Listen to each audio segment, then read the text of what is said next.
Le temps est quelque chose d'universel, mais pourtant nous en faisons tous l'expérience de façon différente. C'est encore plus le cas en ces temps de confinement, et c'est ce que nous allons étudier dans cette vidéo à l'aide des philosophes Bergson et Saint-Augustin. En quoi le temps est insaisissable conceptuellement ? Bien qu'on utilise inconsciemment dans notre vie de tous les jours des repères temporels avec des verbes conjugués, des dates, une fois qu'il faut l'expliquer, c'est tout de suite plus dur, voire impossible. Saint-Augustin remet donc ce concept en question. Qu'est-ce que le temps ? Si personne ne me le demande, je le sais. Mais si on me le demande et que je veuille l'expliquer, je ne le sais plus. Pour Saint-Augustin, le passé n'est plus. Mais pour lui, il y a un présent du passé. Le passé n'est pas, mais au présent, on peut se le remémorer par l'intermédiaire des souvenirs.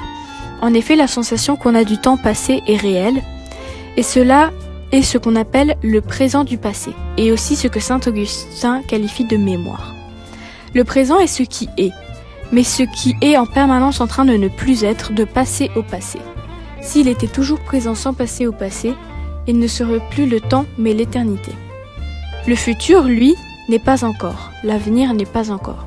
Mais il y a un présent de l'avenir, car au présent, on peut se projeter, espérer être dans l'attente de ce qui va venir. Le présent du futur, lui, est notre perception du temps à venir, un moment présent. Pour Saint-Augustin, c'est l'attente.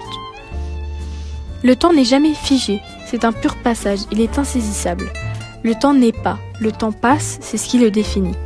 Et comment peut-on avoir connaissance d'un concept qui n'est pas ? Car le temps réside dans l'esprit de chacun. Chacun a sa propre perception du temps qui passe, influencée par tant de facteurs. On a donc chacun un rapport personnel au temps. Certains vont le ressentir passer plus vite, d'autres plus lentement.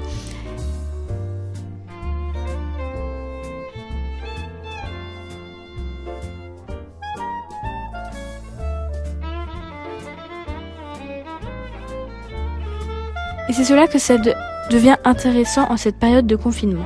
On a tous vu le temps passer différemment, mais surtout, on a eu plus de temps pour réfléchir. Lorsqu'on est dans notre routine habituelle, le temps nous semble acquis, car nous savons exactement tout ce que nous faisons et ce que nous ferons, à quelle heure, dans la journée ou même dans le mois. Mais la vérité, c'est que le temps n'est jamais acquis, et notre conception de celui-ci a complètement été chamboulée lors du confinement. Même si nous avons un semblant d'emploi du temps, il ne semble pas passer de la même façon enfermés à la maison. Pour certains, cette période leur apparaît rapide, d'autres extrêmement longue, mais pour la plupart, l'avenir nous semble si flou. Telle est la complexité du concept du temps. Pourtant, le temps est indépendant de ces événements extérieurs et lui continue et continuera à passer. Pendant ce confinement, en effet, le temps semble étrange, il semble passer simultanément vite et lentement. Les journées passent à une vitesse plus ou moins rapide ou lente, on a du mal à savoir quel jour ou quel mois on est parfois. Nous cherchons tous à nous occuper comme nous le pouvons. Avant, nous étions occupés la plupart de la journée à l'école, nous avions de quoi nous distraire pendant plusieurs heures. Mais nous voilà à présent seuls avec nos pensées, voués à nous-mêmes. Certes, nous avons encore des devoirs, du travail à faire et un semblant de routine, d'organisation, mais dans ce contexte particulier, il est indéniable que nous passons plus de temps l'esprit inoccupé qu'autre chose. Or, notre esprit ne peut pas rester inoccupé. Il faut qu'il trouve quelque chose, une activité. Il refuse de rester au repos.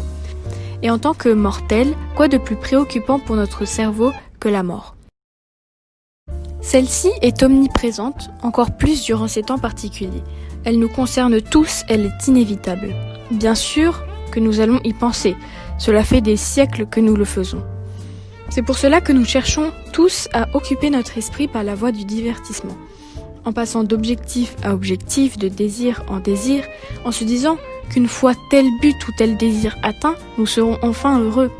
Mais le fait est que nous sommes éternellement insatisfaits. Ce que nous recherchons vraiment, sans le savoir, c'est être distrait, préoccupé à courir après un but, et non ce but lui-même. On aime mieux la chasse que la prise. Blaise Pascal nous le fait bien remarquer. On n'arrive pas à se vouer au présent, bien trop angoissant, donc nous pensons au futur ou au passé. Nous avons besoin de nous distraire, de faire taire notre angoisse. Dans ces temps de confinement, on n'arrive pas à rester sur le moment présent. On pense avec regret au passé, à tout ce que nous pouvions faire qui nous est maintenant interdit. Sortir avec des amis, aller au cinéma, ou bien on passe notre temps à penser avec impatience à l'avenir, au moment où on retrouvera enfin notre liberté.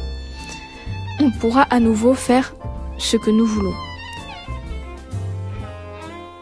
Ainsi, nous ne vivons jamais, mais nous espérons de vivre, et nous disposant toujours à être heureux, il est inévitable que nous le soyons jamais.